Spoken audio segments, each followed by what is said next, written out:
어린이집 누리과정 예산 지원 문제로 진통이 확산되고 있습니다. 어린이집 원장들은 연좌 농성을 했고 학부모들은 피해를 걱정하고 있습니다. 재개발, 재건축 사업이 비리로 얼룩지고 있습니다. 시장은 혼탁해졌고 피해는 주민들에게 돌아가고 있습니다. 집중 취재했습니다. 한중 FTA 협상 과정에서 민감한 농축산물은 관세 인하 대상에서 제외됐지만 가공식품을 통해 국내 시장을 잠식할 것으로 우려됩니다. 안철수 전 대표의 비서실장을 지낸 문병호 의원이 문재인 대표가 물러나지 않으면 안 전 대표가 다음 주쯤 탈당할 것이라고 밝혔습니다. 여러분 안녕하십니까? 광주 지역의 어린이집 원장들이 시의회로 몰려가서 연좌 농성을 했습니다. 누리과정 예산을 편성하라고 요구하기 위해서입니다. 네, 정부와 교육청 사이의 극한 대결의 파장이 다른 곳으로도 번지고 있습니다. 먼저 한신구 기자입니다. 아이들을 돌봐야 할 시간에 어린이집 원장들이 광주시 의회 맨바닥에 모여 앉았습니다. 양손에는 누리과정 예산을 편성하라는 팻말을 들고 일제히 목소리를 높였습니다. 누리 예산 집행하라! 집행하라! 집행하라! 교육감은 박수하라! 내년 광주시 교육청 예산에 어린이집 누리과정 지원금이 편성되지 않자 원장들이 직접 연좌 농성에 나선 것입니다.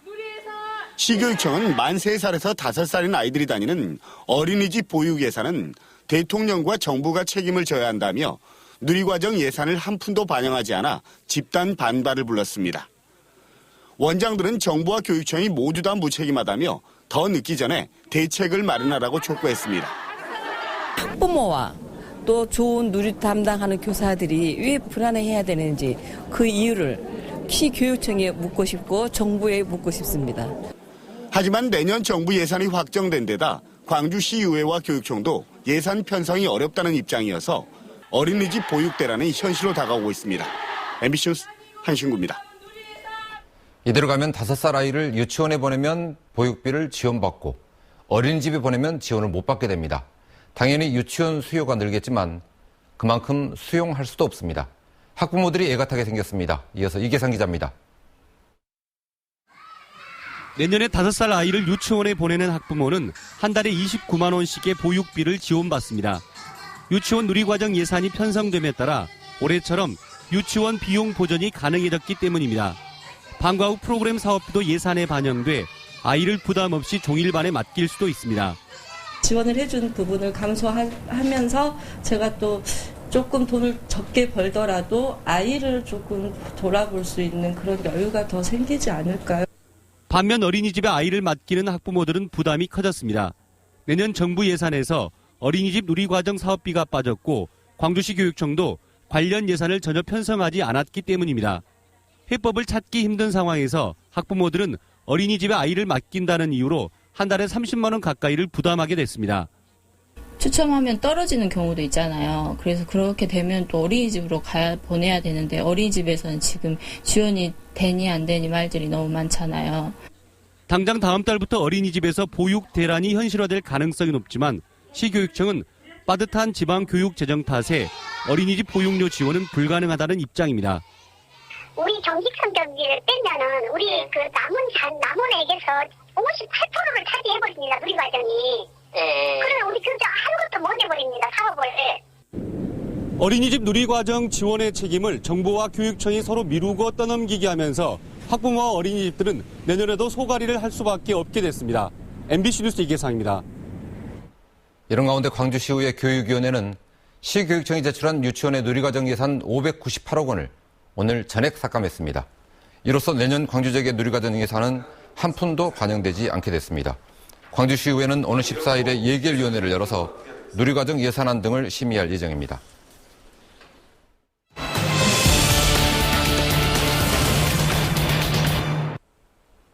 재개발, 재건축 과정에서 이런저런 잡음이 끊이지 않고 있습니다. 서로 싸우고 수사에 소송까지. 조용히 사업이 끝나는 곳이 거의 없을 정도입니다. 더 심각한 것은 주민들이 입게 되는 피해입니다. 집중 취재 먼저 송중근 기자입니다. 내년 봄 입주를 앞두고 있는 광주 유니버시아드 선수촌 아파트입니다. 지난달 재건축조합 조합장과 임원 10명이 조합원 임시총회를 통해 해임됐습니다. 조합원 추가 부담금 문제를 놓고 갈등이 빚어진 데에 따른 것인데 해임된 조합장과 비상대책위원회 간의 법적 다툼이 진행되고 있습니다. 인지도도 안 좋고. 일단은 사실라는 분들이 뭐 복잡한 줄 알고 소화물건 안 살려 그러잖아, 지금. 광주 재개발 대상지 가운데 규모가 두 번째로 큰 광산구 신가동 재개발구역에서도 비리 의혹이 불거져 경찰 수사가 진행 중입니다. 조합 측이 사업을 진행할 정비업체와 이중계약을 체결하면서 결과적으로 조합원들이 십수억 원의 부담을 더 떠안게 됐다는 것입니다. 일정 회사에 대해서 계약을 두 번 해갖고 그 조합 측에다 손해를 끼쳤다 그런 내용이에요. 인정되고 우리가 비밀로 약속했어요.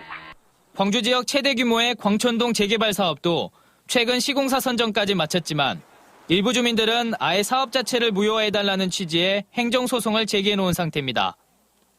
지금 진행되는 과정을 보면 굉장히 우려스러울 정도로 어느 개인의 영달이나 이익을 위해서 추구되는 것이 아닌가 하는 의심이 되고요. 비상대책위원회 없는 조합이 없고 한두 명은 경찰서를 다녀와야 사업이 끝난다는 재개발과 재건축 사업. 재개발 재건축 업계의 잘못된 관행 속에 M1 서민들의 피해가 우려되고 있습니다. MBC 뉴스 송정근입니다. 재개발 재건축 비리가 어제 오늘의 일은 아닙니다만 최근 주택경기 회복에 대한 기대감 속에서 건설업체들의 수주 경쟁이 심해지면서 시장이 더 혼탁해졌습니다. 조현성 기자입니다.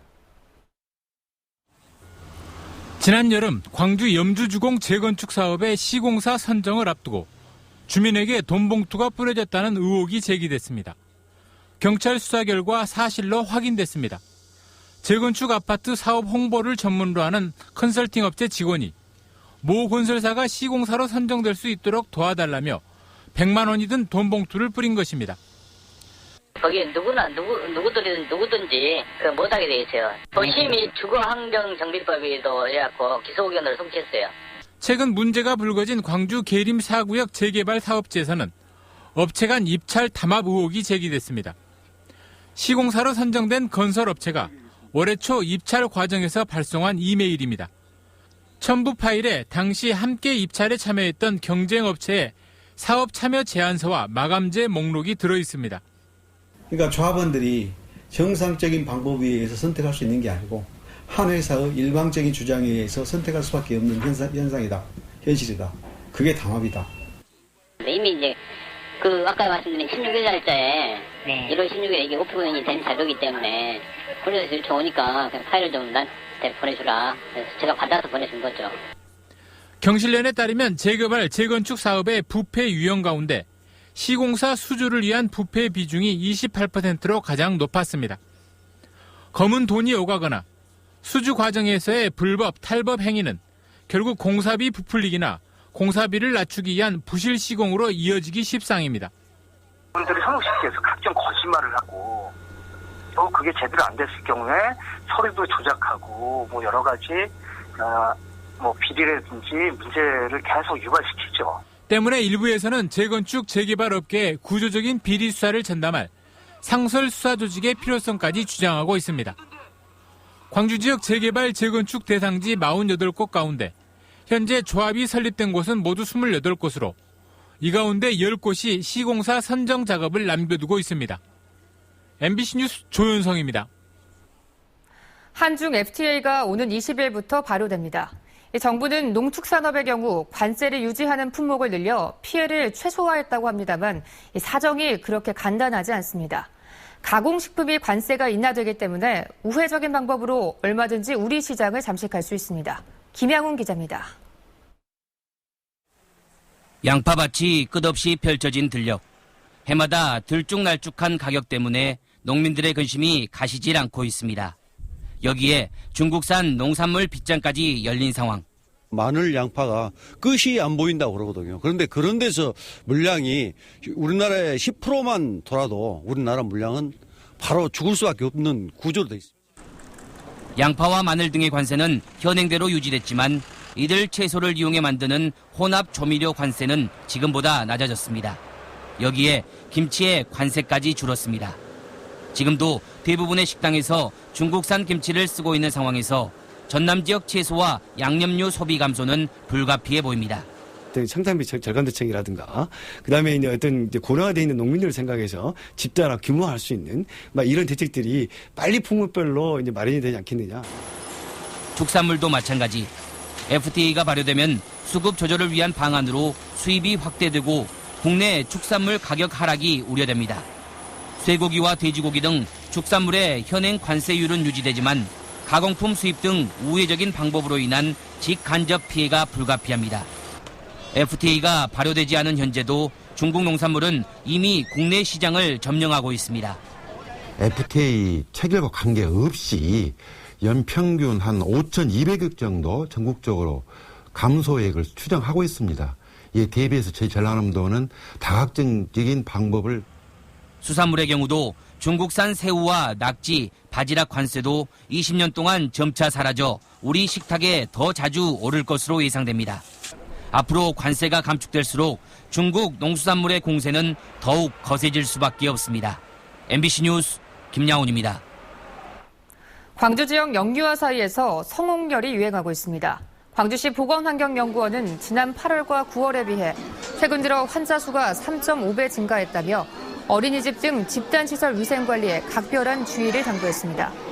고열과 발진 등 감기 증상과 비슷한 성홍열은 주로 3살과 10살 어린이들에게 호흡기를 통해 감염되고 전파력이 강해 법정 전염병으로 지정됐습니다. 국립아시아문화전당에 유네스코 세계기록유산센터가 들어섭니다. 국립아시아문화전당은 오늘 중국에서 세계기록유산 아시아 태평양 지역위원회와 센터 설립의 내용으로 하는 양해각서를 체결했다고 밝혔습니다. 아태 지역위원회는 내년 상반기 중에 문화전당 민주평화교류원에 설립되고 세계기록유산의 아카이브 구축과 전시와 교육 등의 역할을 담당할 예정입니다.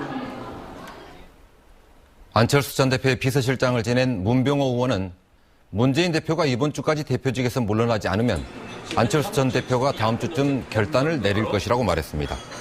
문병호 의원은 오늘 광주에서 기자들과 만나 이같이 밝히고 안 전 대표가 탈당한다면 1차로 7명에서 10명 안팎의 국회의원이 동반 탈당하고 2차로 20, 30명이 탈당해서 교섭단체 구성이 어렵지 않을 것이라고 주장했습니다. 광주시 도시철도 2호선의 건설 방식을 결정하기에 앞서 열린 자문회의에서 전문가들은 기존의 저심도 방식을 유지하라고 공고했습니다. 자문위원들은 행정의 일관성을 유지하고 소음을 줄이기 위해서도 저심도 방식이 적절하다면서 이같이 조언했습니다. 한편 오늘 회의에는 시의원과 시민단체 관계자 등 자문위원 절반 이상이 불참했습니다. 국민권익위원회 참여도 평가 결과 광주시교육청은 순위가 급상승한 반면에 전남은 2년 연속 하락한 것으로 나타났습니다. 국민권익위원회가 발표한 공공기관 청렴도 측정 결과 광주시교육청은 17개 시도교육청 가운데 지난해 10위에서 올해는 3위로 올라섰습니다. 반면 전남은 재작년 7위에서 작년엔 9위, 올해는 10위로 순위가 밀렸습니다. 광주시와 중국의 취안저우시가 언론 매체 간 만남을 갖고 지속적인 교류를 약속했습니다. 광주 MBC 등 광주의 지역방송사와 진강방송국 등 취안저우의 지역 언론은 오늘 김대중 컨벤션센터에서 간담회를 갖고 프로그램 공동 제작과 방영 등 교류 방안을 제안하고 토론했습니다. 취안저우 언론 관계자들은 정일성 유적지와 국립아시아문화전당 등 광주의 주요 문화 거점도 둘러볼 예정입니다.